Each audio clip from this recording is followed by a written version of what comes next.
Honorable Founding Member and Member of the Founding Council, respected past President, past Office Bearer, past Council members, esteemed Member of the 5th Council, distinguished Member of 6th Council, admired fellow and associate members, valued Charter Secretaries in practice, officials of Charter Secretary Institute, attending members, stakeholders and members of the media, representatives of the law enforcing agencies, Assalamu alaikum. I, Hossain Sadat, on behalf of 6th Council, welcome you all to the 16th Annual General Meeting of Institute of Charter Secretaries of Bangladesh. Today, on 27th of June 2026, we have all assembled here with an objective to have our 16th Annual General Meeting. Yes, it has certain business agenda for us to conduct, but at the same time, it also creates an opportunity to address 3 R's. First R stands for we need to reflect on our journey. Second R, we can review our performance. And the last R, we need to renew our commitment. This is an opportunity. Thank you. Ladies and gentlemen, let us also recall that on 10th October 2025, this 6th Council took its office with a strong commitment to advance the Charter Secretaries professions and strengthen our capability while staying focused on the reform agenda.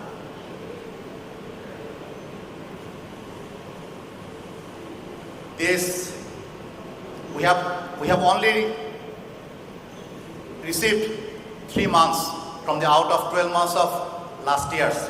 These 12 months, out of 12 months, 9 months served by the immediate last council. So they have made progress, they have excelled certain deliveries, and they have moved forward. And let us all welcome and appreciate their effort for this journey. Also, on behalf of the 6th Council, I would like to express our sincere thanks to the Election Commission.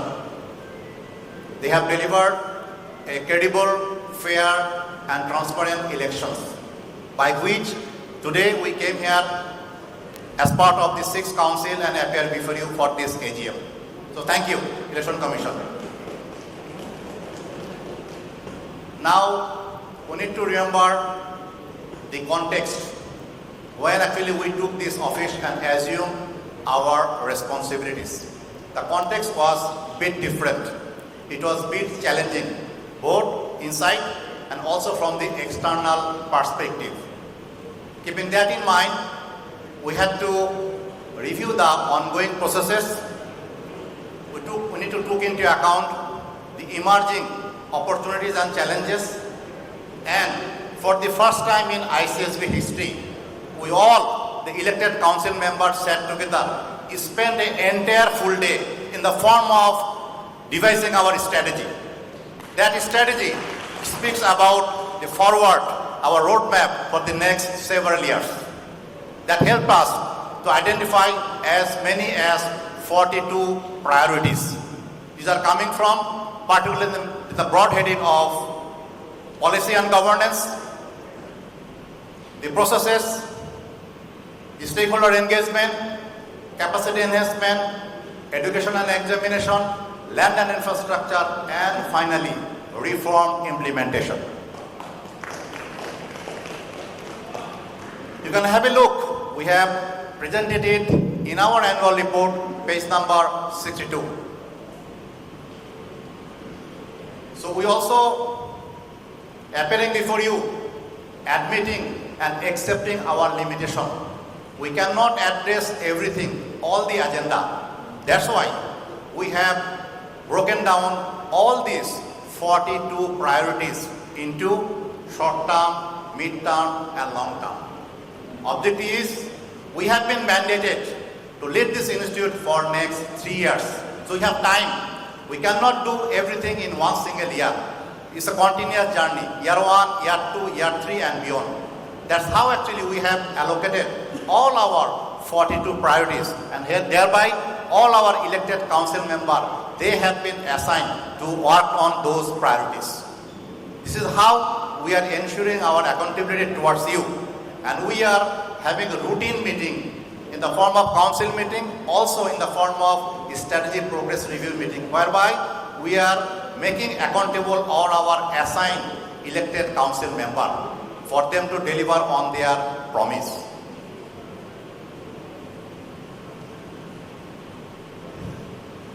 Then we have formed all the subcommittees, standing committees and other relevant committees, having our strong commitment and also keeping in mind all the feedback that we came across from our members during our election campaign. Yes, we being the council member, we have limited our involvement. There has been only 13 standing committee, whereby each of us have been assigned for one particular standing committee to lead. And for rest of the subcommittees, we did not take part in the form of making chairmanship. We rather let it be run by our fellow members, more particularly our members who actually took part in the last election, but somehow they could not come to this stage. So we are also engaging them, we are allowing them to collaborate with us so that we can ensure the collaboration. In one hand, we can ensure diversity, we can ensure inclusivity, and thereby we speed up the process.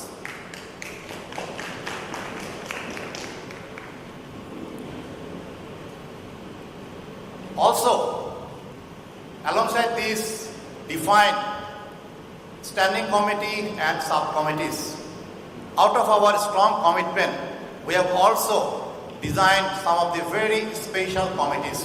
Why? Again, during our election campaign, we got to learn many of the requirements. These are the pressing demand coming from our members. Keeping that in mind, we have developed 3 special committees. Number 1 being to review the reform proposals. And this particular committee is being led by Mr. Nasir. He is sitting here. For them to look, because you are aware that there has been formulation of a ICSB reform committee. They have submitted their proposal, but we need to take it forward. For us to take it, we felt that we need to form a committee to get into the details, and thereby let there be a formal proposals, evaluation coming from their side to the council. Then having it discussed among ourselves, we take it forward. They have already submitted their report. Now it is being discussed at the council level. This is number 1. Number 2, when we have developed a good number of standing committee, subcommittees, making it market relevant, making it time befitting, making it forward leading. Not only that, we also need to review, revise and develop terms of reference. That's why we have also developed a special committee. Their job is to review, revise and develop the TARs. Mr. Shahjan, he has been responsible and he is heading that committee. The last one, we spoke quite a lot in the earlier years that why we are not managing to run election for the DRC. We remain mindful.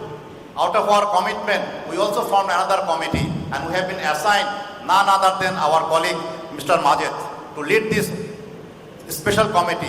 Their job is to review and the challenges around the DRC election, and if there is any need to formulate or revise the rules, they are actually working on it. So all these 3 committees, they are working on their promise. They have made their deliveries, and now these are being evaluated or discussed at the council level. Thereafter, again, we remain mindful. There was an ask that there should be a platform whereby we can appear before our members. We can make ourselves accountable to our members. We don't necessarily want to wait for one particular event to take place that happens like this annual general meeting. Keeping that in mind, we have introduced Meet the Members. First of all, this meeting already took place. We appeared all these elected 13 members for the first time collectively in front of all the members. We presented about our journey, the progress so far we made, and what we'll be doing forward. Yes, we also listened some feedback coming in from our members. We'll remain mindful, inshallah, in our next Meet the Member session, you will get to see the corrections, revision, adjustment, making it more befitting and effective. Then we have delivered our signature event, CG Award. So not only we delivered this event, we tried to add new dimension, making it market relevant, making it time befitting, and making it acceptable in the hands of the stakeholders. We brought in many new dimensions. We revised thoroughly the evaluation process. But there are many reflections we came across from our stakeholders. But one of the important stakeholder reflections that I would like to share. You are aware that International Finance Corporations, IFC, this is for the first time IFC being a foreign entity, they joined hands with a professional institution. They took part in our jury board exercise whereby they helped us to evaluate the award winners. So we consider this as a strong endorsement coming in from the side of IFC towards ICSB's leadership in promoting governing excellence. They did not join hand with any other professional body. This is for the first time they join hand with ICSB. That makes us proud. We are also aware that we don't necessarily need to confine ourselves within the internal bits. We need to expand and we need to invade. That's why we have done stakeholder mapping. We build our stories, we build our narratives, and with this, we run systematic stakeholder engagement process where we continuously kept on passing our agenda, we continuously kept on communicating our narratives, and we ran our advocating process and pursued our agenda. That brought in a good numbers of achievement by now. There are many, but in the interest of time, I would like to highlight a few of them. Number one, coming from the side of Bangladesh Bank. This is for the first time, Bangladesh Bank made a circular acknowledging Chartered Secretary profession being the sole eligible for a particular job. Number two, coming from the IDRA, they have created some tangible access where our Chartered Secretary profession would be able to now provide their services. Number three, when we talk about FRC, Financial Reporting Council, that comes in our mind that it is only meant for the accounting professionals. And so far, we got to see that ICSB and many others, they got access to this particular regulatory body, but we were left behind. We kept on pursuing with them series of meetings, and finally FRC convinced and they have allocated one room for ICSB. With this, our ICSB representative will take part, add value for them to come up with their own CG guideline. They are working on it. Lastly, our parent, one of our key stakeholders, Bangladesh Secretaries and Exchange Commission.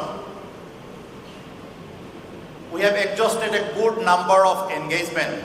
We advocated our agenda continuously, and we keeping in hope that there will be something, we will be able to achieve it.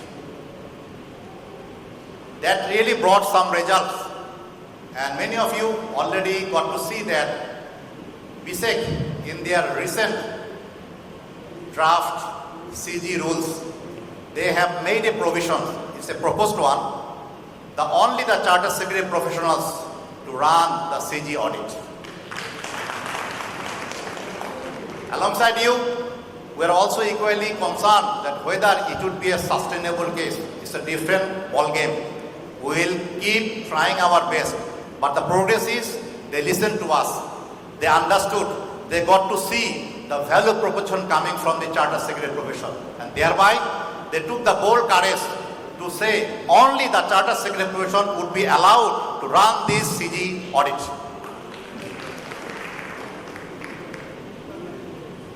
We also believe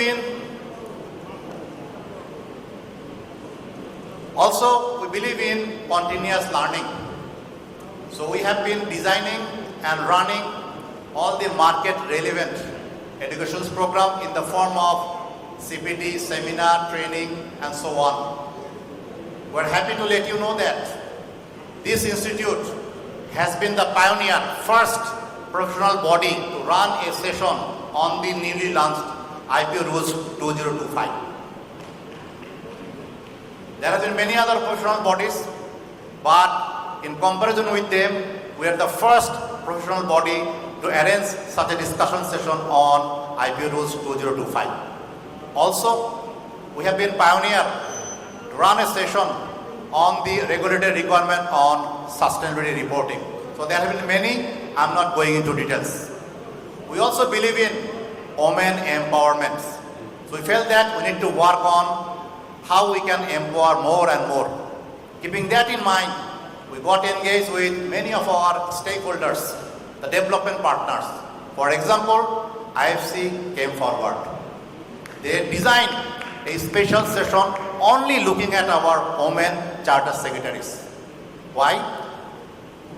They felt that there should be enablement, an opportunity they need to work on together with us. Thereby, our women charter secretaries, they can pursue a board leadership role going to a listed companies.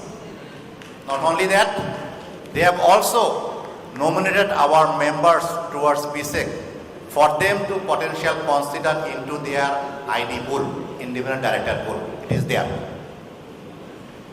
Lastly, I need to talk about our infrastructure and land issue. You are aware that this particular item remained long pending. For all the successive AGM, we have been talking and sharing. But this particular AGM, we are quite confident to appear before you. Why? With respect to this disputed land, there has been as many as 8 legal cases was commissioned. And you are happy to note that out of all these 8 legal cases, for this all 7 cases, the verdict came in favor of our beloved ICSB. For one particular case, though the verdict came in our favor, but as an activation from the other side, it went into a status quo process.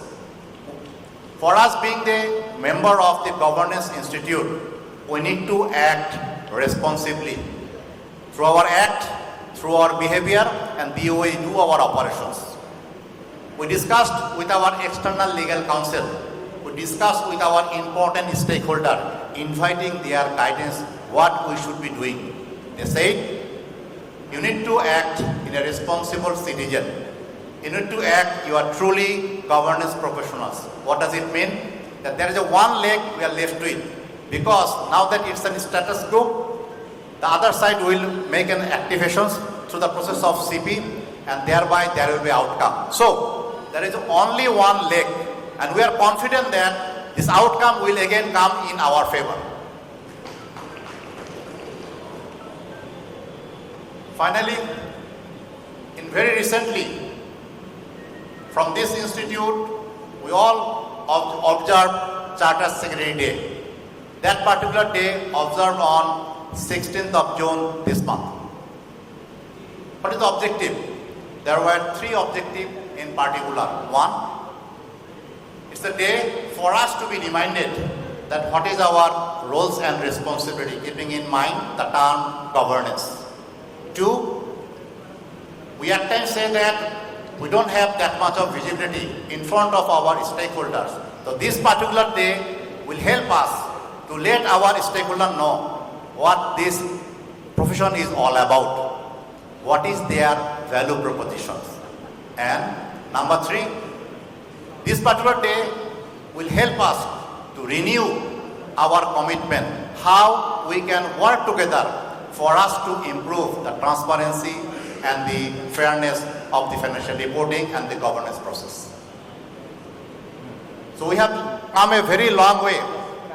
We are aware that we took part 1997, and that's how we celebrate our founding day. And thereafter, we got our legal existence. And in connection with this, we celebrate enactment day. And now, from this sixth council, we came appear before you with Charter Secretary Day. Why? The world is changing so fast, and we need to remain ready. We need to embrace the changes. If you can embrace something new for our stakeholder to know, for our stakeholder to understand what this profession is all about, what is their value proposition, otherwise we won't be successful. So, the journey of founding day, enactment day, Charter Secretary Day and beyond, we all need to join hands together, we all need to collaborate, and we all need to pursue one goal, promoting governing excellence. And thereby, we'll be able to secure a sustainable future for these Charter Secretary professions. On behalf of Sixth Council, I would like to express my gratitude to all our fellow and associate members, members of standing committees, subcommittees, special committees, and so on, the faculty members, question setters, moderators, examiners, other stakeholders, members from media, our colleagues from ICSB led by newly appointed CEO for transforming this ICSB into a future-leaning governance institutions. Ladies and gentlemen, thanks again for your presence and inspire us to do more. Assalamu alaikum again, and may Allah bless us all. Thank you.